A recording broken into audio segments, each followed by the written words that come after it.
I have been making a major mistake when it comes to my YouTube channel, and that mistake has been focusing on subscriber count, when in reality, it really doesn't matter how many subscribers you have. Let me explain. By the way, guys, this video is sponsored by Storyblocks, more on them later. All right, I'm gonna break down a few different reasons why your subscriber count really doesn't matter, and I'm also gonna tell you what actually does matter instead. So don't stress, I'm not gonna leave you hanging, right? One reason why your subscriber count does not matter is to do with money. Let's be real. A lot of us wouldn't mind to earn some money through our YouTube channel. A lot of us actually aim to earn money from my YouTube channel, and that's okay. There is no hate here. I respect the hustle. However, in our quest to make money through our YouTube channel, we often get led astray. What often happens is that we focus so heavily on gaining enough subscribers to join YouTube's partner program so that we can earn money on YouTube, or gaining enough subscribers so that we can work with brands and we can earn money that way, or gaining enough subscribers so that we can sell products or services and launch memberships. When in reality, your subscriber count is one of the least important factors when it comes to your ability to earn money. Let's start with YouTube's partner program, for example.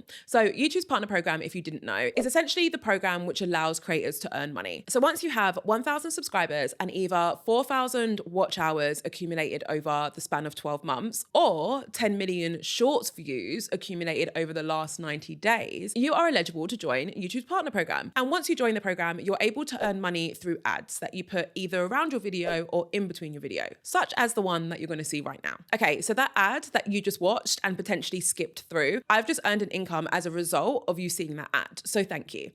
Now, whilst of course you do need 1,000 subscribers in order to enter the partner program, once you reach that and once you enter the program, your subscriber count has very little impact on how much money you're going to earn. The things that actually do influence how much money you earn once you join the partner program are things like the amount of views that your videos get, because you get paid per 1,000 views. Also your retention, so how much of your video people are actually watching. Because for example, in this video, I might have 3 ads. If you click off this video right now, do not do that, please. Don't do that. But if you click off this video right now, you are not going to see the other 2 ads that are going to be shown later on in this video, which means that I'm not going to earn an income from you either watching or skipping through those ads. So actually the biggest differentiating factors when it comes to your ability to earn an income in YouTube's partner program is more to do with your views and your retention. There are other things that come into play, such as the niche and the topic of your video, but we're not going to get into all of those factors. But the point is that you could have 1,000 subscribers and you could earn more through YouTube's partner program than someone who has 100,000 subscribers. That's the truth. Just to hammer this point home even more, I'm going to show you a real life example. So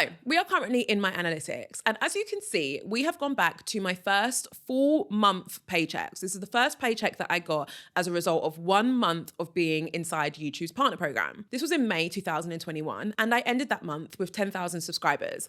I earned £1,649 from my YouTube ads that month, right? And that was when I had 10,000 subscribers. Let's fast forward to 2023, specifically September 2003. At the end of this month, I had 135,000 subscribers. So that is a lot more than the 10,000 subscribers that we just mentioned. So I had 135,000 subscribers at the end of September in 2023. And yet that month I earned less than I did in my first ever YouTube paycheck. That month I earned £1,335 from my ads. Now there are so many factors that will go into why I earned less that month and also why I earned so much from my first ever YouTube paycheck. But the point I'm trying to make here is that none of those factors were my subscriber count, because I had way more subscribers when I earned less. So you can argue with me if you want, but I'm presenting hard facts. I came with receipts. Another side to this monetization conversation that we're having is brand partnerships. So a lot of you guys who are trying to earn an income through YouTube and who might think that having a lot of subscribers is the way to do that, might be surprised to know that actually your subscriber count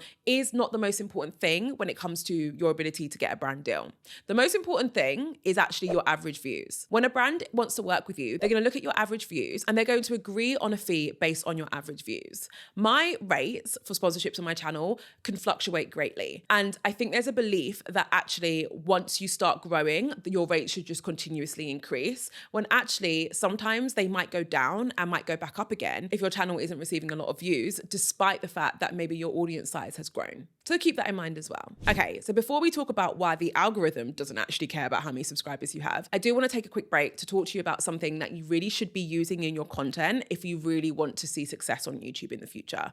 And that thing is Storyblocks. Now, Storyblocks offers unlimited downloads of diverse and high quality media for one predictable subscription cost. So you can say goodbye to expensive pay per clip pricing. Storyblocks has this curated library, which has every single thing that you need to create high quality video content that your audience will love and that will help you see success on YouTube. They have a library of over 1 million pieces of video footage, which is 4K or HD, like super high quality stuff, templates, music, sounds effects, images, and so much more. And one of the best parts about Storyblocks is that they offer unlimited downloads of diverse and high quality media for one subscription cost. So you can say goodbye to expensive pay per click pricing, and you can get all of the assets that you need for just one predictable subscription cost. When you use Storyblocks, you can save hours with pre-made motion graphic templates. So they have thousands of these templates, and they're perfect for your favorite editing program, including After Effects, Premiere Pro, Apple Motion, and DaVinci Resolve. So you can take all of your videos to the next level. Something that I'm really excited about is the fact that the DaVinci Resolve templates are now available, which I don't know if you guys remember, but that was like my OG editing platform when I first got started. They're fully customizable, super easy to use, and available for you to start using now. You can easily add motion graphics templates like animations, overlays, logo reveals, and more to enhance the production of your video and really take it to the next level. And of course, you can do all of this through a monthly or an annual plan with no hidden or extra fees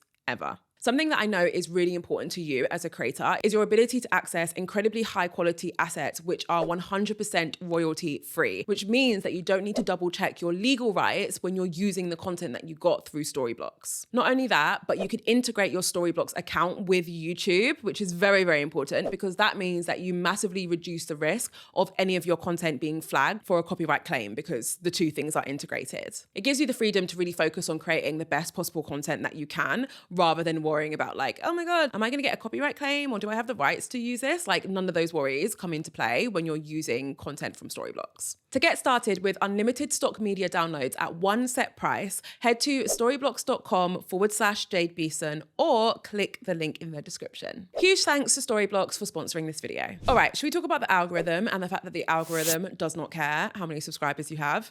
Whew, what a lesson to learn. The thing is about YouTube's algorithm is that it has evolved drastically over the years. In fact, I was fortunate enough to actually sit in with the team at YouTube who build the algorithm and they took me through the history of YouTube's algorithm and it was very, very interesting. One of the biggest things that I learned is that it's evolved from a platform which focuses heavily on clicks. You probably remember the old days of YouTube where all the thumbnails were clickbait, and that was because people were being rewarded for people clicking on the video even if they headed off the video straight away. So the platform has heavily evolved from focusing on clicks to focusing on quality content. And what they mean by that is our ability to create content that people click on, but also that people watch and stick with.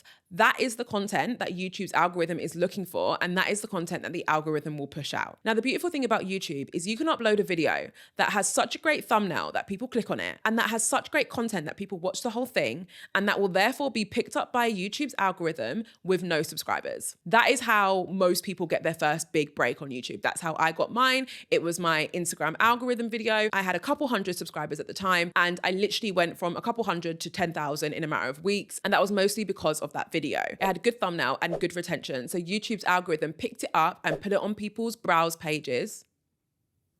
Sorry, there's a wasp outside and I was like, is that indoors? It's outside. We're fine. YouTube picked up that video and pushed it out and put it on people's browse pages, even though I had no subscribers because they did not care about my subscriber count. To push this point home even further, I love to come with receipts. If we head into my good old analytics again, you'll see the fact that majority of the people who watch my videos, I'm talking to you, aren't subscribed to my channel anyway. The last time I checked, about 76% of people who watch my videos weren't subscribed. The number you're seeing on the screen might be slightly different because I'm going to do the screen recording afterwards, breaking the fourth wall here and just telling you how I film my videos. But isn't that interesting? Like you watching right now, you probably aren't subscribed to my channel, but you might be thinking, but how could that be, Jade? Because I see your videos pop up when I log into YouTube all the time and I watch a lot of your videos. So how am I seeing your videos if I'm not subscribed to you? How's that possible?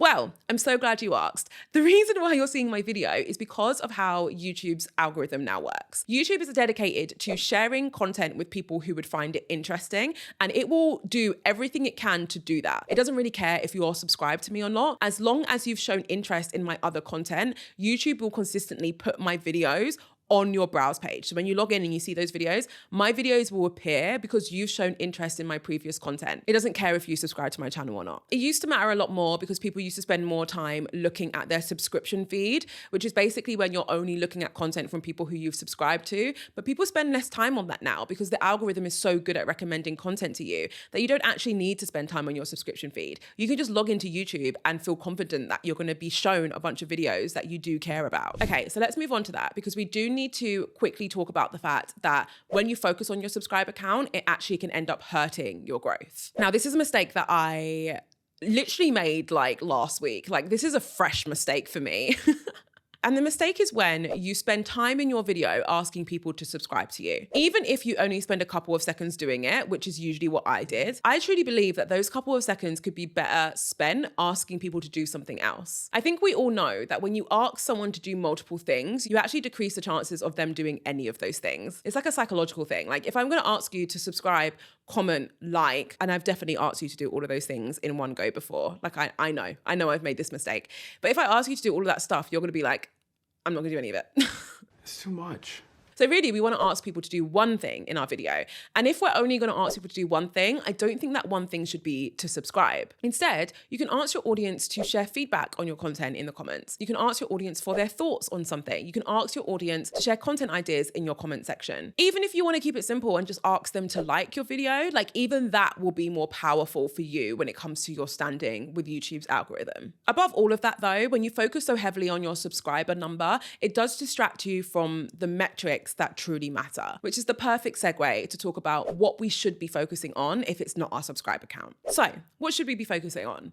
I'm going to break down 3 different things. The first is clicks. Clicks are very important. Your clicks or your click-through rate or CTR, there's so many different ways that we can talk about your clicks, is essentially the amount of people who are clicking on your videos after they see them. This is something that will always be incredibly important because if people aren't clicking on your videos, then they're not going to watch your video. And if people aren't watching your video, YouTube isn't going to recommend it. You're not going to build an audience or a community, and you're going to struggle to make money from your content. So getting people to click on your videos will always be one of the most important things. And the ways in which that you can improve your click-through rate, which is the percentage of people who click on your videos, is by really focusing on creating engaging thumbnails and writing a standout title for your video. My average click-through rate for my channel at the minute is about 4.1%, which is okay for the size of my channel. You'll notice that when your audience is smaller, you want to have a higher click-through rate than that. And when your audience is bigger than mine, your click-through rate will likely be a bit lower, right? And that's just like statistics. But 4.1 for me is pretty average. I try to aim for about 5 to 6% click-through rate because when I achieve that,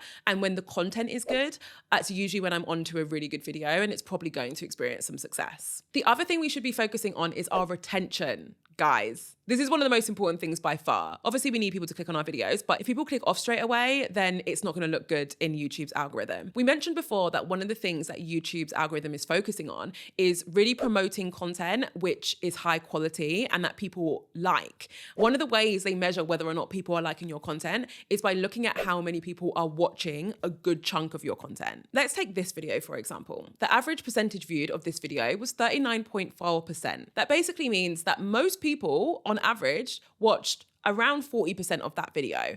That's okay. Realistically, that number for me varies between 40 to 60%. If I want to create a video that's going to perform really well for me though, and it's going to help me earn money from my ads, it's going to help me get more views because YouTube will pick it up and promote it. It's going to help me with my community building goals, like all of that good stuff. You want the average percentage to be over 50%. And the way in which you do that is by focusing on the content itself. What was the hook like at the start of your video? Did you start delivering value as quickly as you possibly could? Whether that's entertaining value, inspirational, educational, relatable, whatever the value of your video is.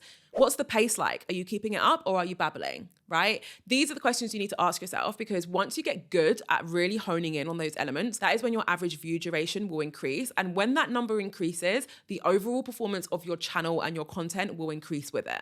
And not just that video either, like all your other videos will start to get promoted too. The third and final thing that I don't think we talk about enough, but that is important to focus on, is the sentiment. And that basically means like, How are people responding to your content? I'm willing to bet that if you are creating content on YouTube, it's because you're trying to make some impact in some way. So it's really important that we don't ignore how people feel and respond to the content that you're creating. This can be looking at your comments and seeing if there are things that people disagree with or things that people enjoyed or found particularly valuable. This next thing that I'm going to say might be controversial because people don't like to look at their likes on their videos. They don't think they mean much. But for me, I sometimes find it useful to look at the likes versus dislikes metric on my video, because whilst it's usually between like 97 to 100% likes versus dislikes, if I upload a video that is like 95% or 93%, I find that really interesting. I'm going to look at that and ask myself, I wonder what it was that I said or did in that video that actually people didn't like or didn't find as valuable as normal. I'm not going to then change all of my strategy based on that, but it's still a useful metric to pay attention to. And I personally think it's more useful than looking at your subscriber count. Okay, so some obvious caveats that you're probably thinking and you've probably already written and posted in the comment section.